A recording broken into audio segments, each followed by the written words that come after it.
You're hearing me, but you're not feeling me. We're hitting nothing but dingers here. Boy, crikey, that's a great point. Hello and welcome here to the Weekly Chaos. We're coming to you at the speed of sound from these sweet airways from the Hexpot Soundhouse. I'm Luke. I'm Nick. And I'm DJ, back to you. And just a big shout out to our returning listeners. And a coy hello for our new friends that the Weekly Cast is a headline news show that's all about variety, being eclectic, seeing the world from different angles. We don't know where we're going, but we know that we're going to get you there faster than you can say. Follow us on Instagram at Velocity Chaos Pod, Twitter at Velocity Chaos P, and on Facebook. Also drop us some stars on Apple Podcasts, some love on Spotify, and toss us a sub on YouTube. Thanks as always for your support. Let's do it!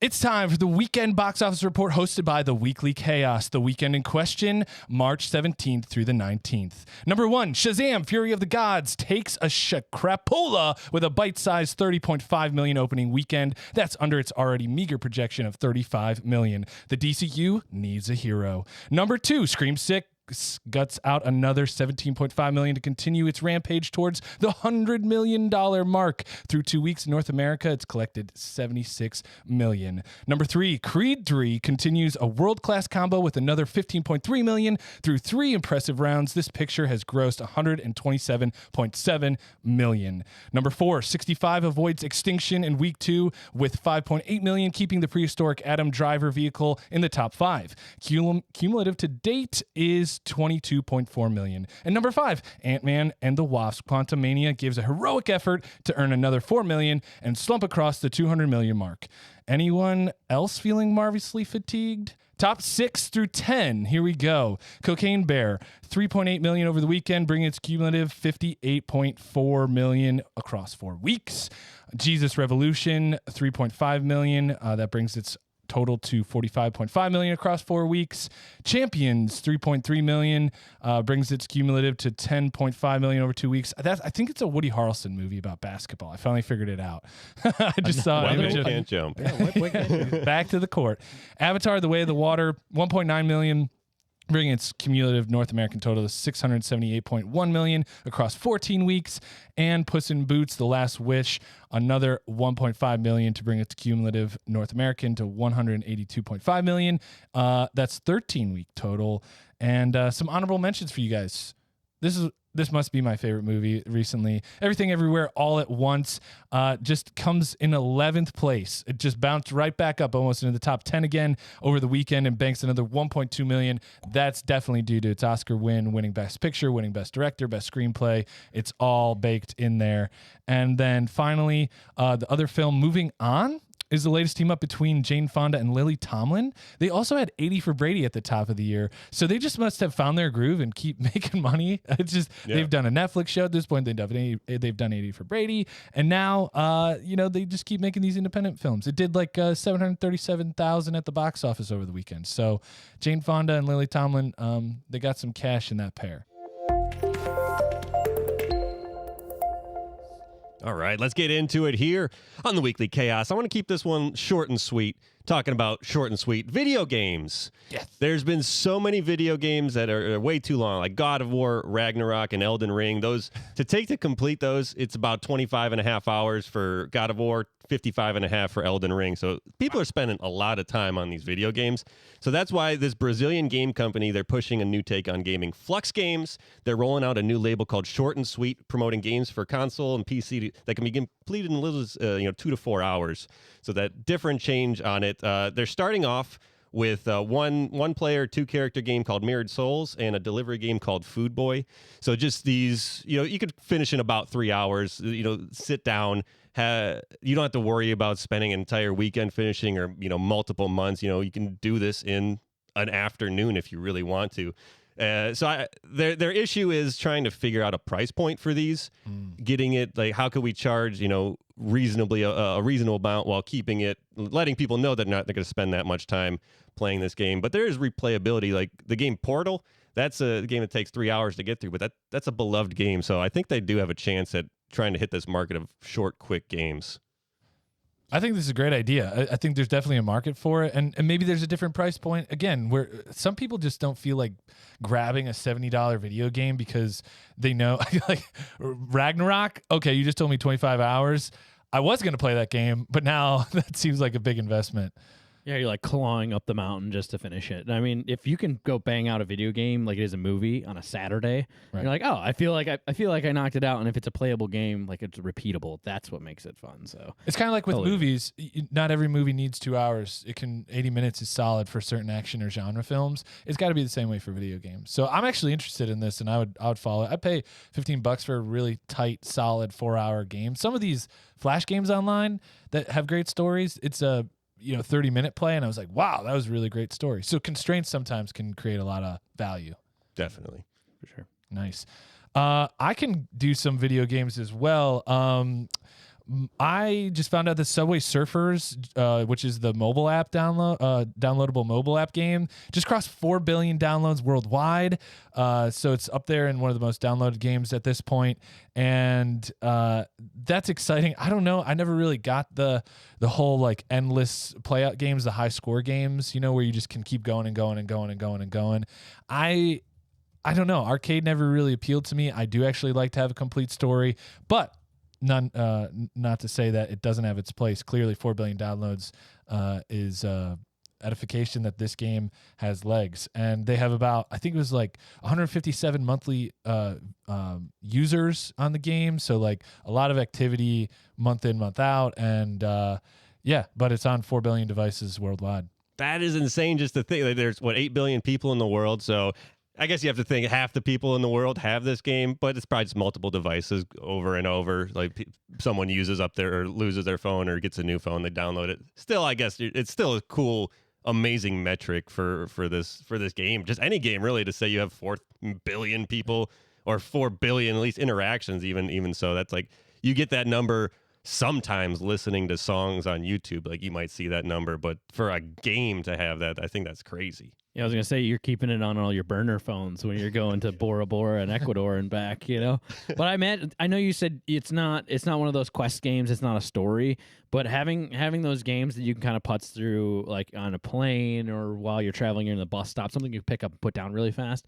I feel like that's kind of why that's got to be why it's one of those really popular maneuvers, because anyone can pick it up and it's just like it's on the toilet game. It's just burning time, Yeah. No, you're right. And it's just easy game. They just said like refresh of new content, even if it's like new skins or a new like environment that you're playing in. That's all they needed to keep people coming back. So just good game design, no problem, like no bugs, and regular updates was what they attributed to a high download count. 11 years it's been out. I should have said that at the beginning. 11 years. It's astonishing. Yeah. Well, I'm moving in the design world myself here and take it over into tech news. I've been looking into different pages and parts of inventors and things like that, and I found this equipment called the Power Traverse for all our snowboarders out there. If you haven't seen them, look them up on Instagram. But they're developing a electronic snowboard. I'll have the link in our bio and our descriptions here. But this man's been developing a paddle, almost like snowmobile, for the back of his snowboard, and it's fantastic. So not a whole lot of specs on it, but it's just something neat to keep your eye out for. This is the future. Like we're doing hoverboards in the water. We're doing like super gliders. This is gonna be the future of snow travel. That's amazing. Like we got the one wheel on land. We got the Power Traverse, and it seems like I'm seeing stuff where there's water. I'm seeing stuff on grass and stuff. This is, I mean, it might tear up some grass, but that's pretty awesome. That's this guy's thinking. Yeah, dude. Yeah, I'm totally down for a powered snowboard. When you said that, I was like, how do you even begin to think about that? The skateboards make sense. It's you just turning the wheels, but you got these little paddles that just and plowing through. Hey, I could see this helping rescue teams too on mountains. Like they could have snowboarders because typically they're skiers. You can't put this on skis, so you could actually have people going up mountains or just crossing certain places, hard to reach areas where the snowmobiles maybe can't get into. You could still power to them on one of these Power Traverses. A little narrower, or maybe set up someone who's injured on one and just hit the button and let them ride down the hill. Yeah, especially for us in Ohio with the flat spaces and all of our ski resorts. I mean, there you go. anything to get us a little more in tune with nature and get us out there, I think it's a good idea. So I think that's awesome. Yeah. On a little on that technology kick, little different technology. I don't know if you guys heard, but Meta, the Facebook, Instagram company, they are laying off 10,000 workers right now. Wow. Which to me, that's insane to think that there's 10,000 people employed at this company, more than 10,000 that they have 10,000 to get rid of, which to me that's insane. But also what they're doing, so they're cutting some headspace there. But now they're going to start charging for verification, just like Twitter's doing for the blue check mark. So Meta is going to have a $15 per month for mobile devices or $12 per month on the website. And that just blows my mind that people need this verification. I guess there's problems with spam and everything and all these bots, but to me, that's insane. There goes our weekly chaos budget. I mean, is employees, 10,000 employees code for 10,000 FBI agents? All the ones that are looking at my pictures of my butt on my phone. Yeah. Sure. I couldn't imagine, though, you go in there and you're just like, listen, Ted, we have some tough news for you. You no longer have a job at Meta, but you have a job in the metaverse. Good luck, Ted.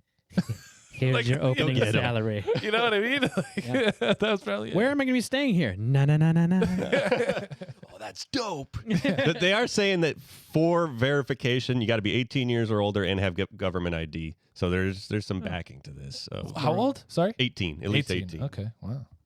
You gotta have it to drive. Gotta have it to Meta. I'm gonna get out of the tech world, the synthetic world. I'm gonna get into the natural world for a second. Had a little bit of an epiphany. Steve Irwin would have turned 61 this year, guys. Can you believe that? No. It's R.I.P., dude. I know. I was watching this video. Lad Bible posted this old video of him. He was doing like a 60 Minutes interview, and he was just talking about how he planned to save the planet. And the guy was an unstoppable force of nature, and so it was fitting that only nature could be the one to take him out in the end.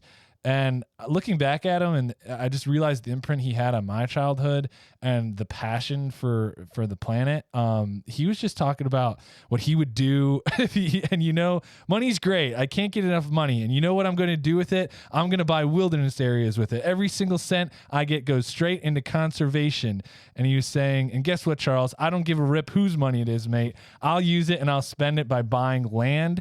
And the guy was just like so larger than life. I want to have the purest oceans. I want to be able to drink water straight out of the creek. I want to stop the ozone layer. I want to save the world.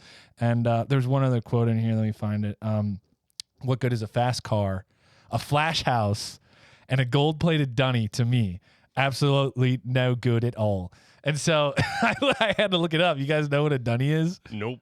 It's a shitter. Steve was on it, man. Salt Steve of was the earth. on it. Yeah, cheers.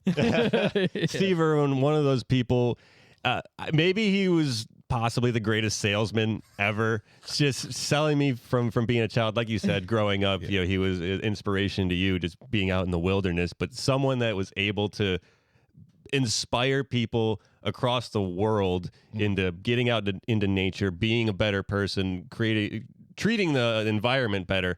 And even if he was lying or anything, I don't know. He had just such an energy, which I doubt he was lying, but such an energy, so captivating, charming, and it had passed on to his son, Robert, and I'm sure Bindi. Yeah. I've seen videos of them and just how passionate they are. Terry had a good one. Yeah. And he's one of those people that I think made a breakthrough through the television universe, and I think he beat the social media movement in a great way. He's one of the reasons I discovered YouTube. When he'd passed away, I watched a memorial video somebody had made about Steve Irwin. Like a kid made this video in tribute to him, and I remember I was in school crying, and I was like, "Where do you find this thing? It's on YouTube." I was like, "What's YouTube?" But was able to pierce through TV and all the drama and nonsense, like you said, with this earnest goal. And the fact he said he's not paying for anything, I'll put it in water. I don't care, but I want it. It's for a good cause, and I mean, good for him. I think he was the real deal, and the world is a worse place without him, and we need more Steve Irwins out there. But thankfully, like you said, we got his kids, and Terry's still around. Yeah, we got to carry on that legacy. And That's a good point. speaking of legacies left behind, let's go on over to the Netherlands, where kind of like the UK, we're digging up more crap out of the ground. So I was digging through archaeology news this week, and I found in the Netherlands they just uncovered 800-year-old medieval artifacts in Amsterdam, and it was a treasure trove of like 39 silver coins, golden earpieces, just strips of gold leaf, because apparently they're just like, we don't know what to make out of this. This dude then just put it around. But they just put it on the ground. But yeah, they're digging up these huge treasure troves of medieval gold now, and they say, we don't know what it's worth. I guess it's worth its weight in gold. However, it's 800 years old. What's the inflation on that? So that's what I found. I just can't imagine finding these things, and it's like, well, that's not from Grandma's collection. So What do we do now? What do you mean? Now we can put this in a museum. Oh, good. More people can look at this. No one's gonna wear it at this point. I mean, that's an incredible thing to find. But yeah, what are we gonna do with all this stuff? Like you said, in England, they were uncovering so many artifacts. Now we just have more artifacts.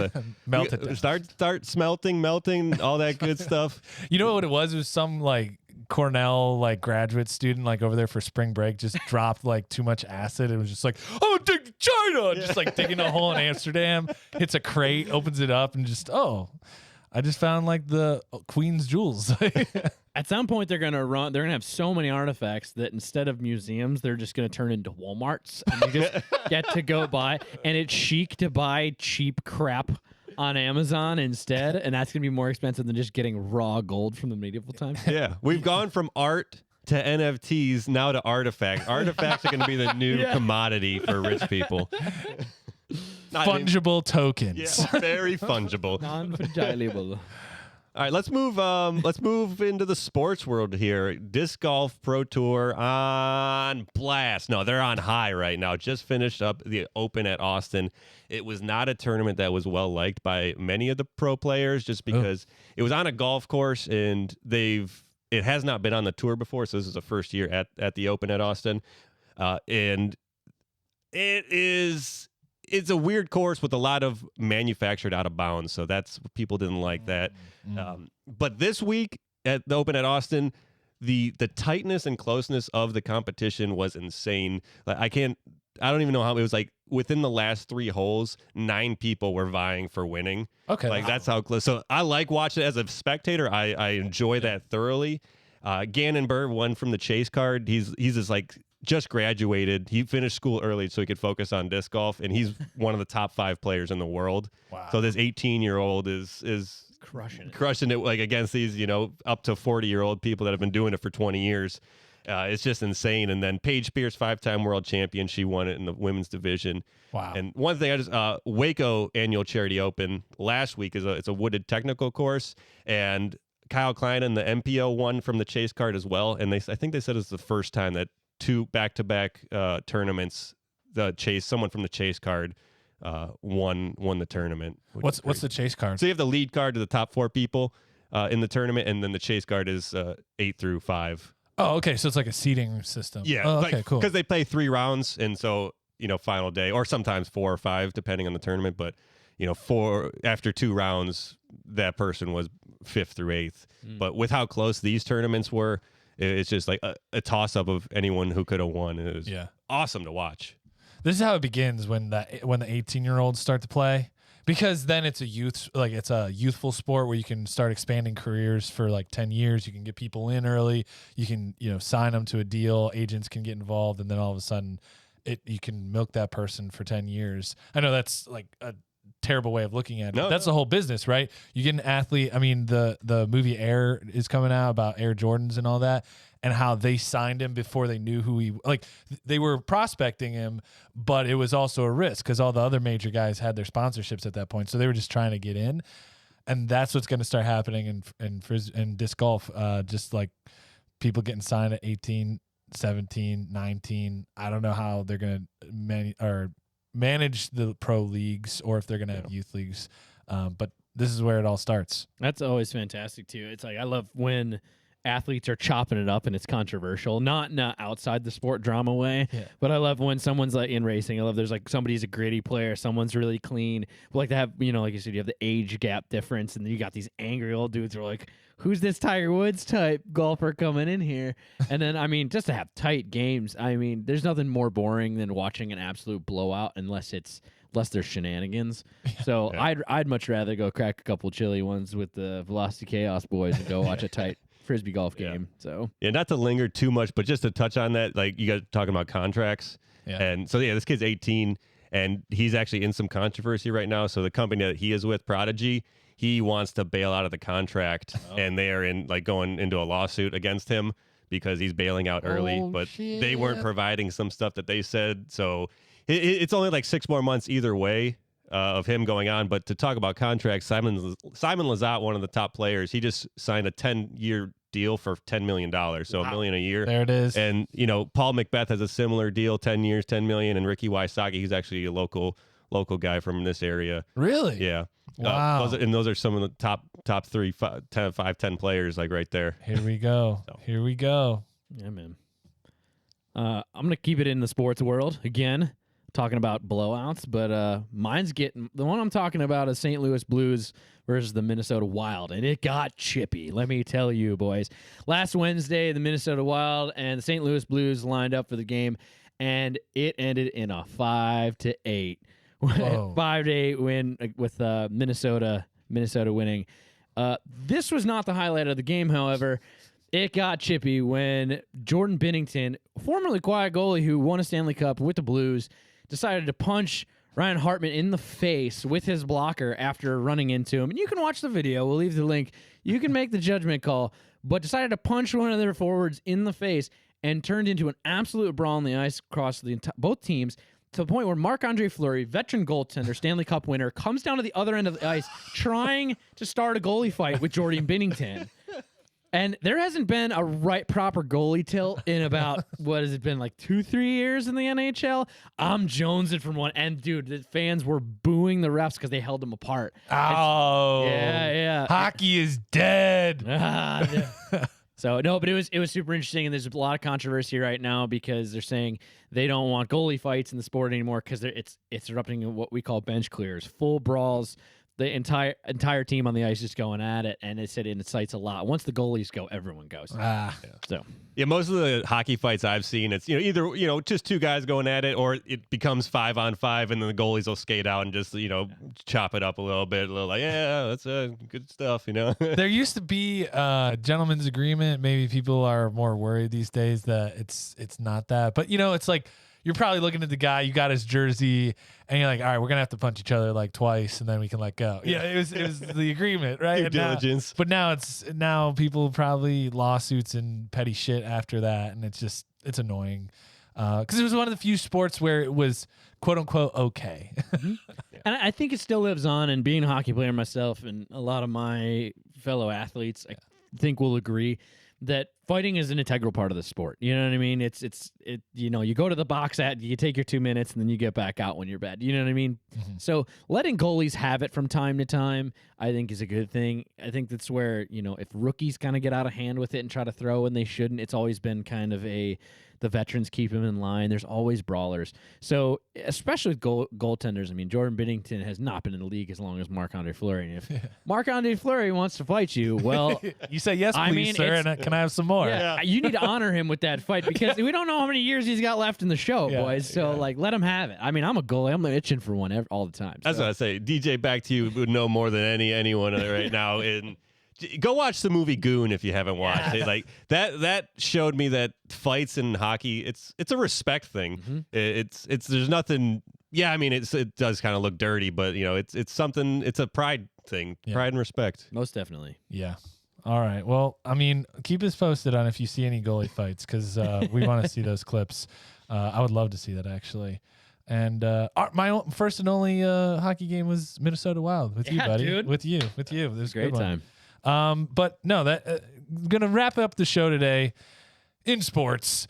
Our boy, Mr. Baker Mayfield, he's not gonna be Tom Brady, but this time this time by his own admission. And I want to give him some credit is that he was mature for halfway through this quote.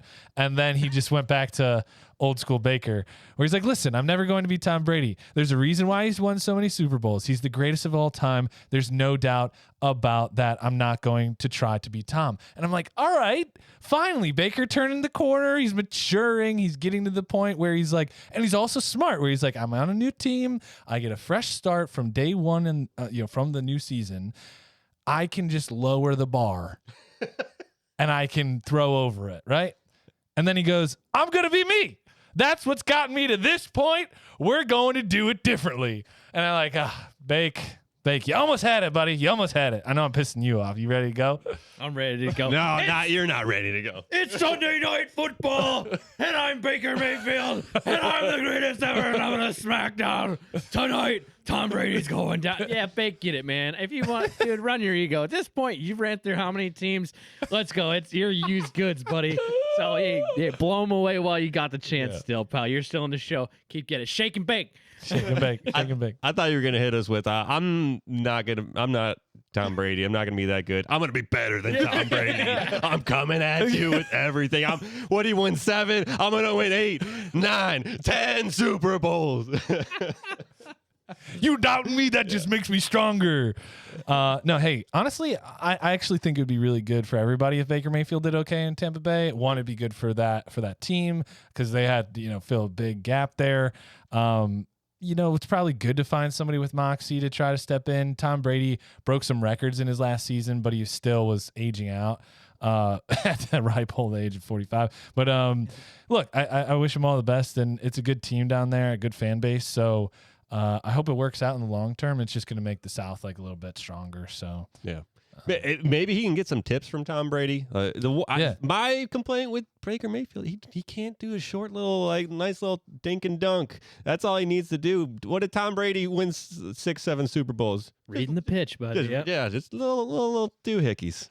I'll leave you this. I'm excited about it. Those are big shoes to fill, but I'm just going to try to wear my own. That's deep. That was a great segment, and you know what? It gave me so many ideas for so many great things that I must write down, but I want to write them down in so many ways, and all I have is this little old clicky pen in my pocket. How will I express how all these great, magnificent ideas are without more options? See, look at this dumb clicky pen. How? Never fear. Who said that? Super Pen is here. Oh, wait, no, this is Super Pen. Sorry. Yes. Where is this announcement coming from? Super Pen has 30 different clicks that allow you to write in black ink, red ink, blue ink, 7 others, colors coming at you. That's okay. I only need those first 3. But wait, there's more. Click 5 times fast and open up the highlighter features, and 7 times fast to access Super Pen's answer to Sharpies. Blunties. That's right, Blunties. We're coming at you. You've never seen that one before. I guess highlighters could help to accent the best ideas. That's right. And you can have this 5-pound beast of a pen and 12.5 refill cartridges for your black ink just for $10.99. If you use code VELCHA at checkout, we'll send you a regular click pen for free. Thanks, creepy voice guy.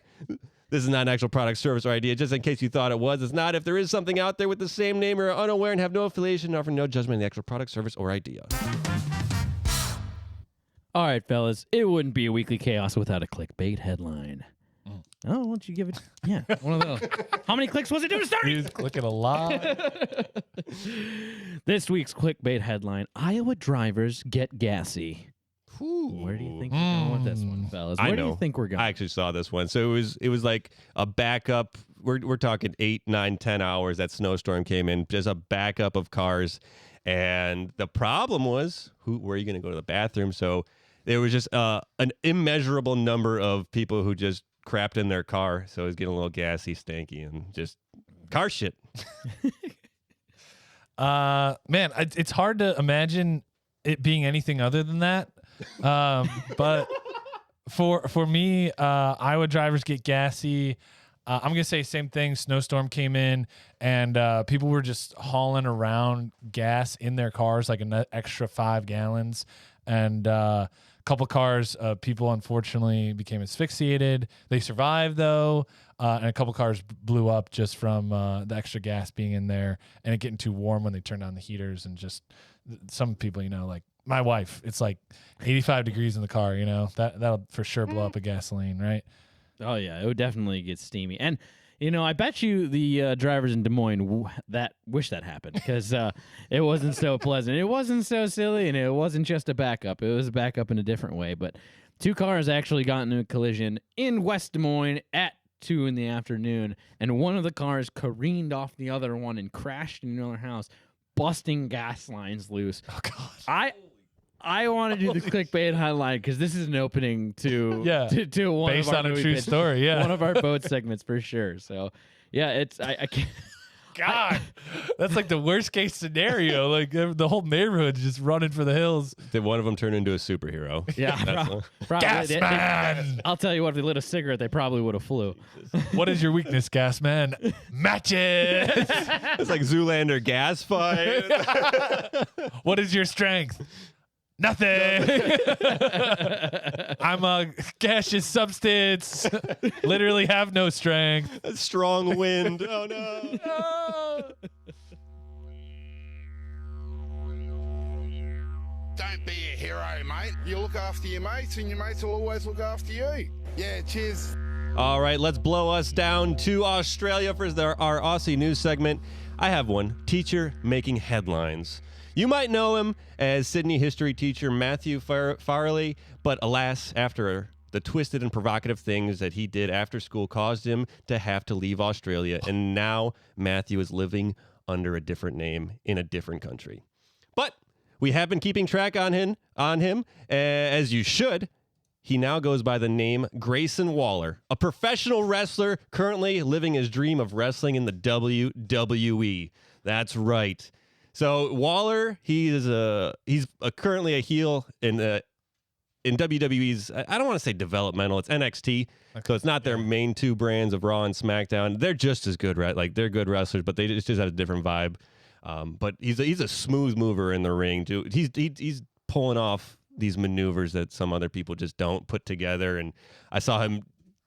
Someone was outside of the ring and he baseball slides out of the ring, stands up, clotheslines the guy, and then the guy goes back in. He's still like on the ramp. He runs up, dives through the second rope, tumbles, and then jumps up and hits the guy with a stunner. Like it was just second rope. That's like 8 feet in the air. Yeah. It was the smoothest thing I've seen in a while. This dude's acrobatic. Yes. And so the thing is, he's going to be playable in the new 2K23 game if you're a wrestling fan or you're getting into wrestling games. He is available on that, and he's set to face Cleveland's own Johnny Gargano, Johnny Wrestling, at this WrestleMania at NXT's Stand and Deliver. It's WWE's program to kick off the wrestling action for WrestleMania weekend coming up April 1st.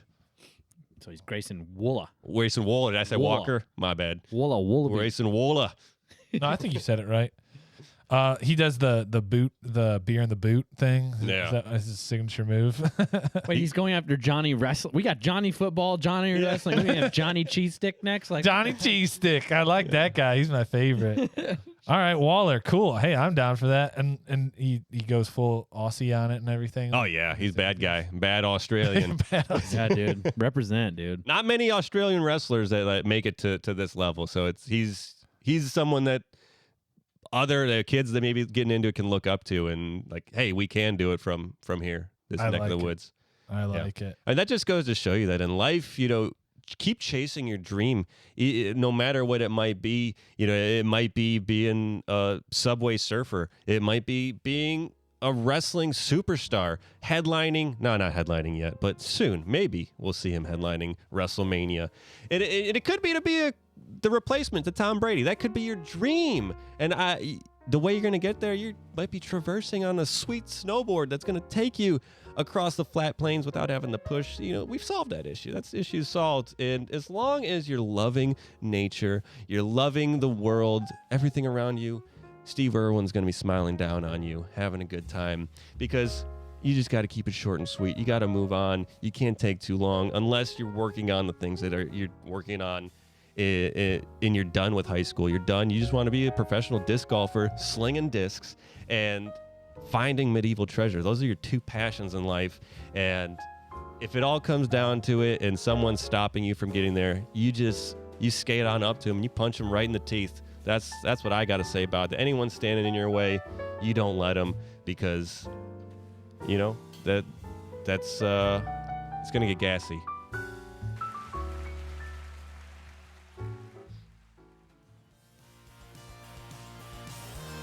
All right, that does it for this episode of the Weekly Chaos. It has been a heck of a ride today, guys. Really had a lot of fun times. I'm going to thank our very, very own DJ. Back to you for hosting the board. Who? Me? Hey, thanks for having me out, guys. It's always a great time ripping through the week with you guys. Lots of great stuff brought to the table this week. Guys, if you have any ideas, anything you want us to keep up on, keep posted, or if you're just enjoying hearing about all the Dick's golf that Luke's covering, be sure to let us know in the comments. Be sure to let us know through email. Whatever way you prefer, you guys can reach out. Happy to have your input at the Weekly Chaos. We'll see you next time, and we'll see you on the Velocity Chaos podcast as well. This is Nick signing off. And this is Luke signing off. Thank you guys once again. And like we always say, if you dig deep enough, you'll find some crap. Have a good one. That was the Weekly Chaos, brought to you by the Velocity Chaos podcast. Thanks so much for tuning in and getting your weekly dose of news updates. Make sure to check us out on all your favorite social media platforms at Velocity Chaos Pod and podcast at velocitychaos.com. As always, we appreciate your support. Please tell a friend, and thank you once again.